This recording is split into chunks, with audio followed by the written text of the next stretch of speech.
Martes, tiempo de hablar de política internacional en Voz para el Cambio por Telecanal 28.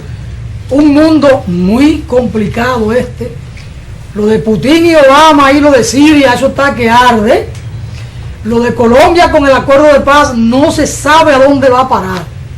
Iván Márquez dice que esto puede, está en un limbo ahora mismo lo del acuerdo de paz, pero que puede pasar a un infierno.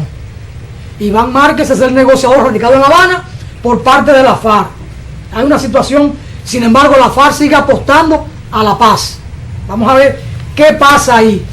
En Estados Unidos, todo indica que Donald Trump está en segundo lugar, pero está el Partido Socialista que tiene una candidatura, la Kennedy, y nadie habla de eso. Y parece que la guerrerita de Hillary Clinton va adelante, pero son de las cosas. Hay que ver qué puede pasar ahí. La Sociedad Interamericana de Prensa destaca amenazas en la República Dominicana con 2 proyectos de ley que pueden agarrar o por el pichirrío o por el cocote el tema de la libertad de prensa en la República Dominicana. ¿Qué puede pasar aquí? Miguel Franjul fue y se quejó de estos temas en la última asamblea. Vamos a ver qué pasa. El yuan, la moneda china, se enfrenta a un dilema. Hay que ver si coge la tendencia a la baja en términos de su valor o su peso en el mercado internacional, o se mantiene ahí, o si puede recuperar valor. Hay duda con el tema de Italia, si podrá dejar o no a la Unión Europea. De esto pasar, se pone difícil la situación en el mundo de la unidad de los países de Europa. Hay muchas cosas de las que hablar, de las que se debe hablar. El tema del petróleo y los precios. Maduro apuesta a que los precios puedan subir, porque sería el gran respiro para Venezuela, que la economía no anda bien. La economía, más la guerra económica en Venezuela, tiene a la gente muy apretada. Y aquí se habla de que andan cientos y cientos de colombianos haciendo cualquier cosa. De venezolanos.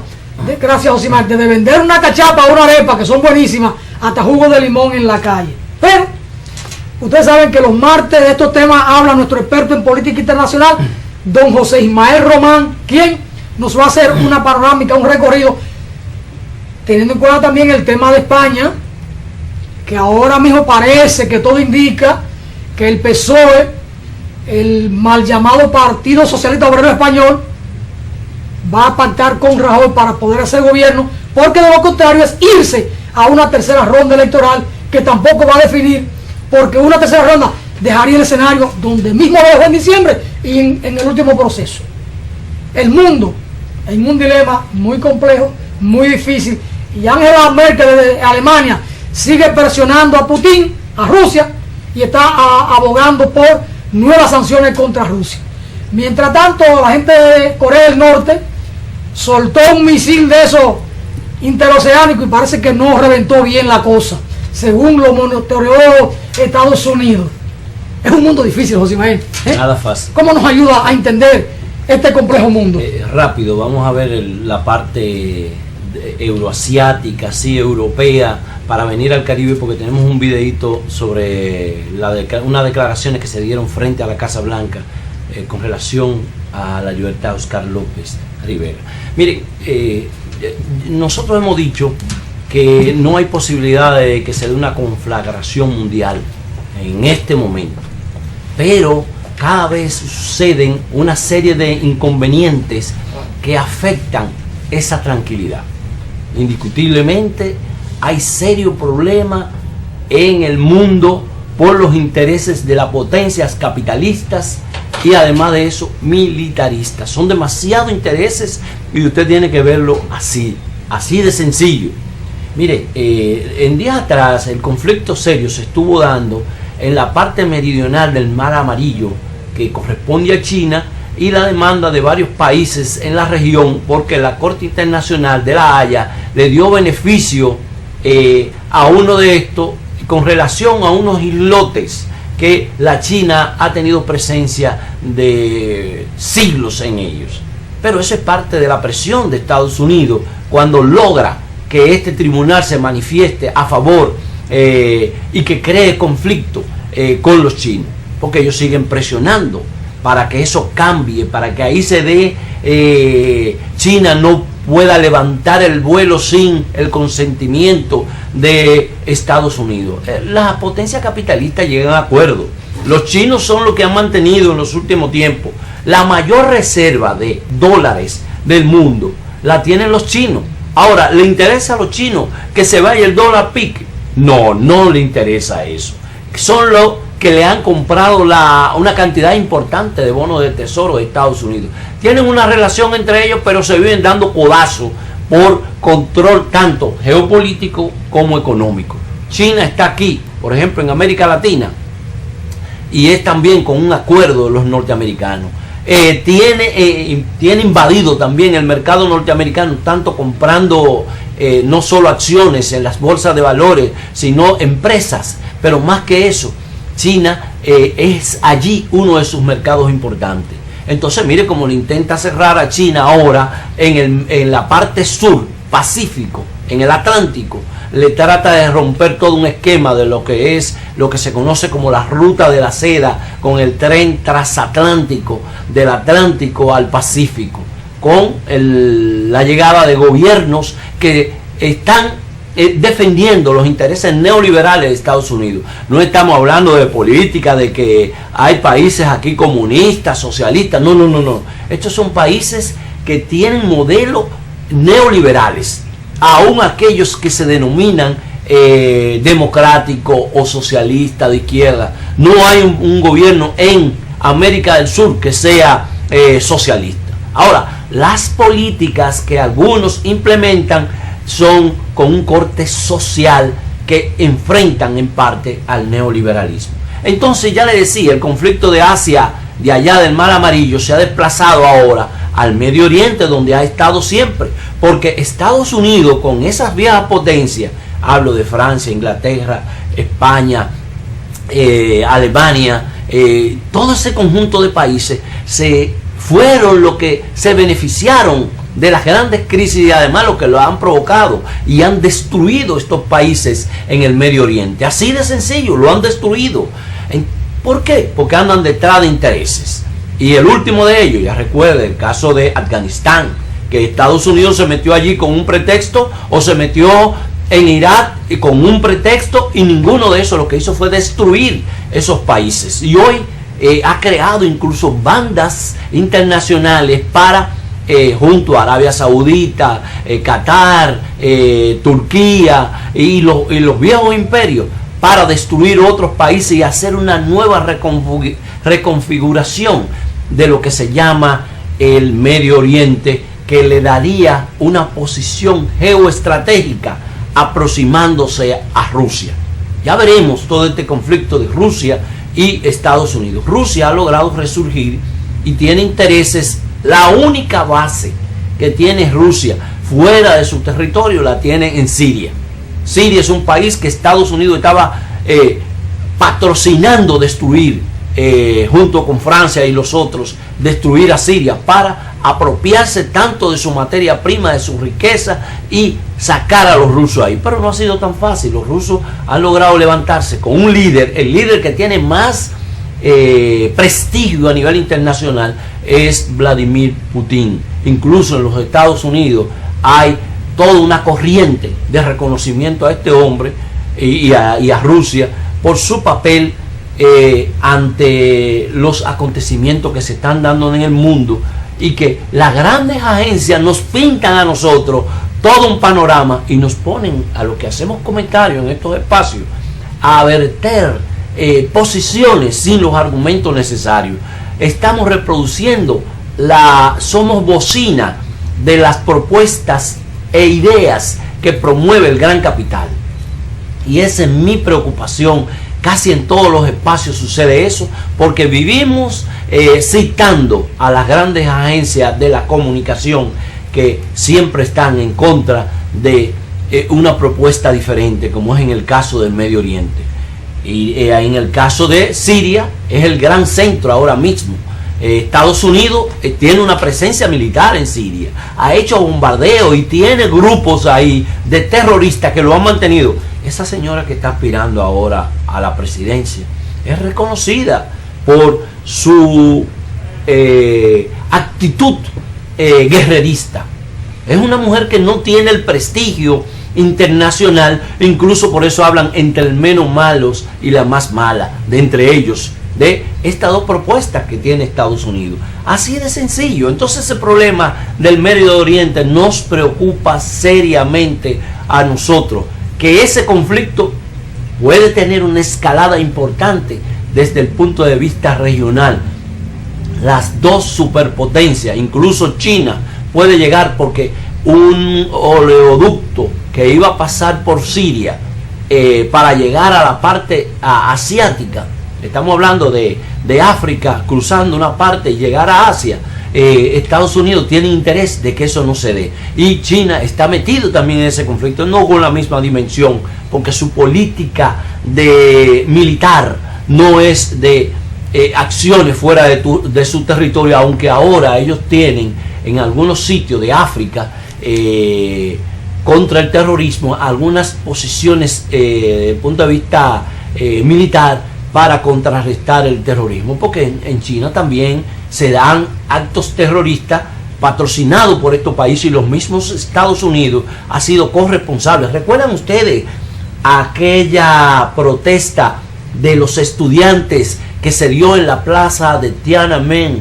en China, que fueron miles de jóvenes que estuvieron allí, que los chinos tuvieron que meter los tanques? Eso fue auspiciado por Occidente, indiscutiblemente, como también las que se dieron ahora en Hong Kong. Todo es Occidente que está detrás de eso. Es parte de las luchas y las contradicciones que se dan entre ellos. Estados Unidos, yo soy de lo que defiendo, que ha vuelto a América Latina con el objetivo de recolonizarla, como ha hecho esfuerzos importantes por mantenerse en el control en otra parte del mundo. Por eso nosotros, aunque ellos tienen ese poder, esa capacidad de armas letales y de mandar en el mundo y ser los policías del mundo, tienen la gran dificultad de que internamente el imperio, usted puede ver cómo se maneja de forma que uno no se explica. Un país con un nivel de desarrollo económico, militar, científico, académico, cultural, esté llegando a un limbo como este de tener dos candidatos. Hablo de los reconocidos, porque hay otros candidatos. Estados Unidos nos impone a nosotros que seamos pluripartidistas, pero en su sociedad solo promueven a dos que representan los grandes intereses, no de los pobres, sino de las grandes corporaciones. Es el caso de Donald Trump y de Hillary Clinton. Cómo esta situación ha llegado a dividir la sociedad norteamericana en este momento, con estas elecciones que uno no sabe para cuál podría ser el resultado. En Estados Unidos se hacen muchísimas triquiñuelas, fraude, se enfrentan a sillazos, asesinan a gente, y hay cosas que la gran prensa norteamericana no lo difunde. Ahora varios analistas, gente que cuestiona la representación de Hillary Clinton del Partido Demócrata, han sido asesinados. 5 casos están en la agenda de investigación de los servicios de seguridad de Estados Unidos, pero eso no aparece, porque ellos tienen control de los medios, indiscutiblemente. Si usted oye el New York Times, ese gran periódico de Estados Unidos, que es el ejemplo de cómo se maneja la libertad de prensa en ese país y en el mundo, está a favor de Hillary Clinton públicamente, y le entra a los intereses de Donald Trump, porque así está la farmacéutica, está la gente que tiene que ver con la parte agropecuaria o de las armas.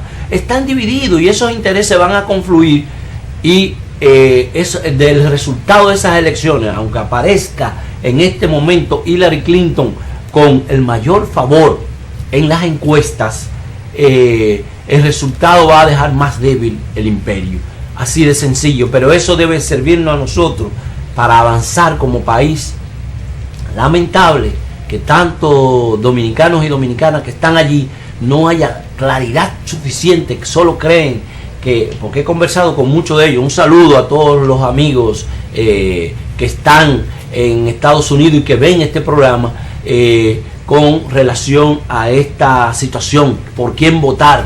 No solo es los demócratas y republicanos, hay otras fuerzas políticas, ahí están los verdes con Jim Stein, ahí están otros partidos, los socialistas, los obreros también, que tienen un nivel de organización, pero a eso no lo llevan a los debates.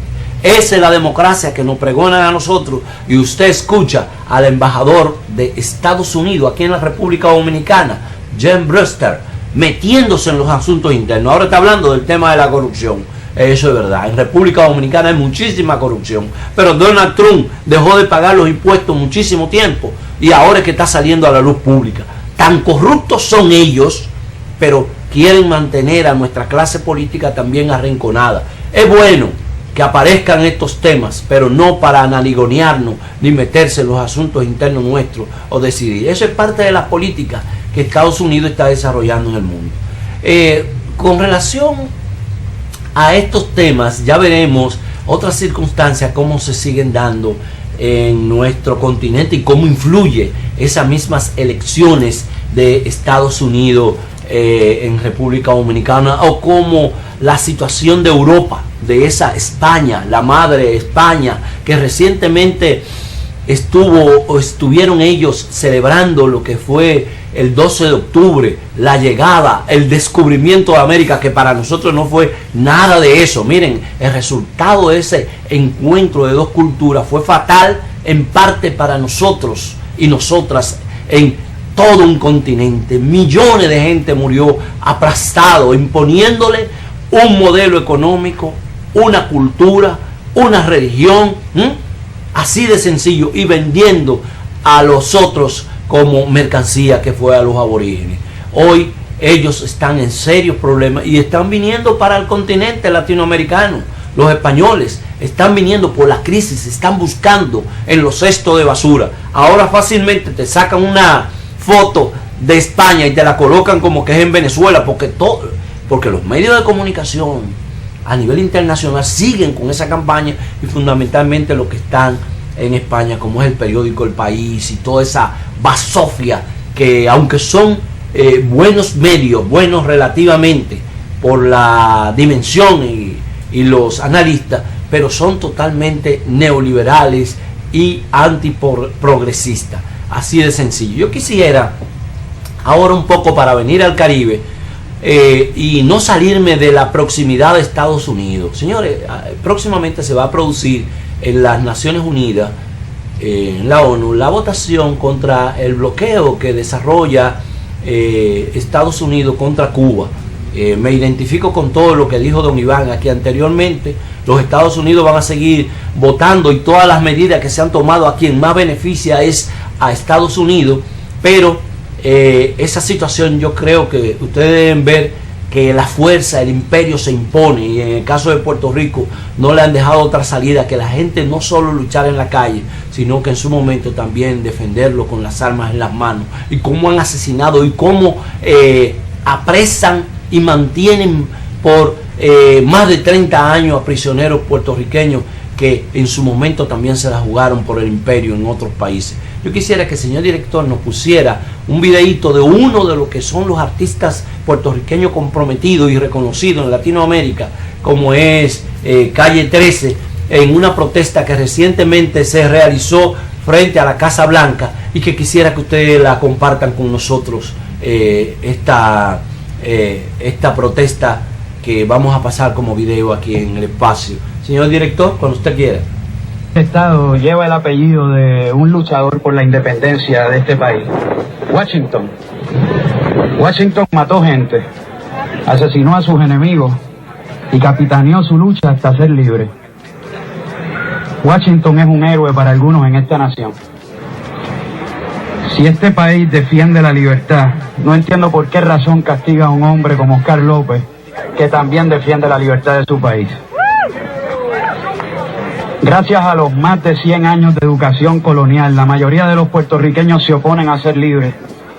Es mucho más fácil luchar junto a un ejército a tu favor, como lo hizo Washington, que luchar como han luchado la mayoría de los independentistas de Puerto Rico, sin el respaldo completo del pueblo. Por Por eso pienso que la lucha que lleva Oscar López es mucho más heroica que la de Washington.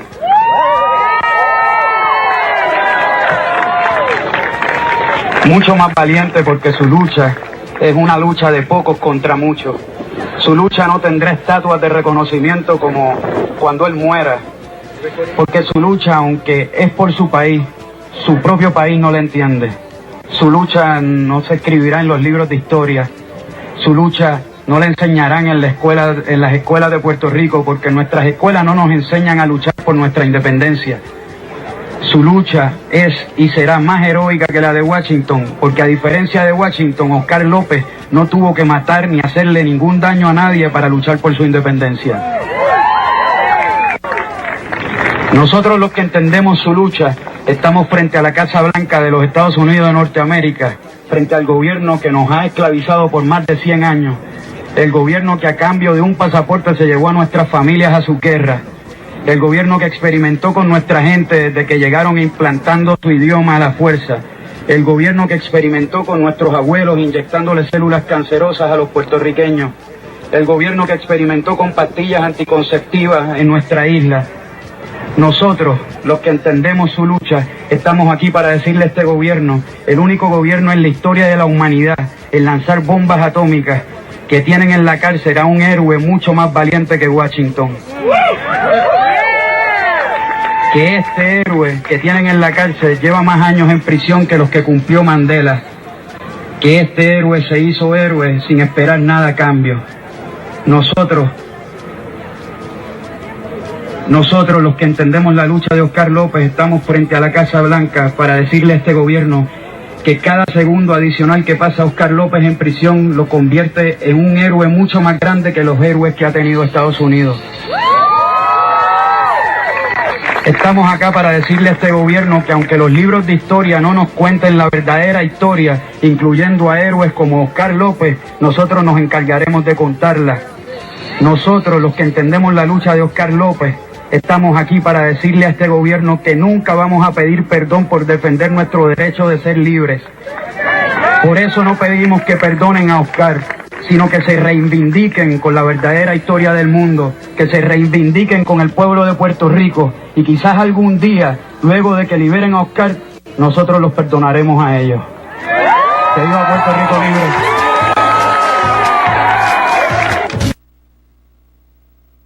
Bueno, no solo se va a reivindicar con los puertorriqueños, sino que también con todos los países del Caribe y nuestro continente, que hemos defendido, ¿verdad? Hemos votado además en las Naciones Unidas en contra del colonialismo, y eso ha hecho el imperio durante siglos. Los imperios recuerdan a Roma, como los que se enfrentaban al imperio pues eran deportados hacia otras latitudes. Eso hizo también España con la gente que aquí, recuerden a Toussaint Louverture, los franceses lo cogieron aquí, se lo llevaron para allá y murió en una mazmorra. Eso pasó con José Martí también, que de Cuba se lo llevaron a otra parte. El imperio, esa modalidad de desterrar a la gente, de ponerlo en cárceles donde lo incomunique, no ha sido una práctica muy vieja. Pero no se vaya más lejos, más próximo.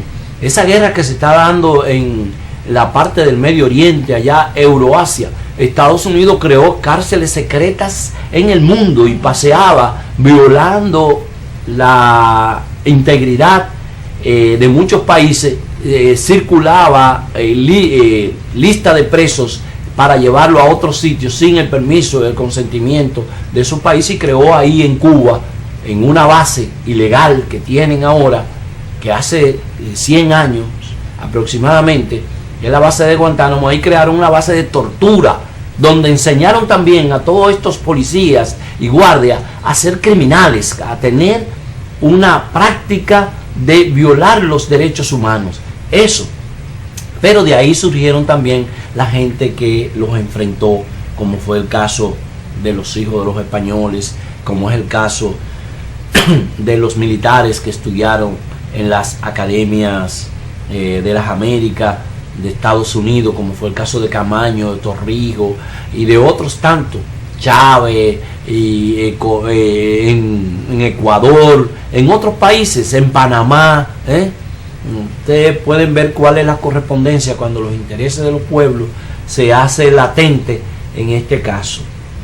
Y el caso de Puerto Rico a nosotros nos toca, y pedimos la libertad de Oscar López y de Ana Belén. Ana Belén es una puertorriqueña que trabajaba en los organismos de seguridad norteamericanos, y habían tantas ilegalidades que ella dio algún tipo de información y ahora está cumpliendo condena, está enferma en una de las cárceles de Estados Unidos, y estamos pidiendo desde aquí la libertad de ellos, porque así son.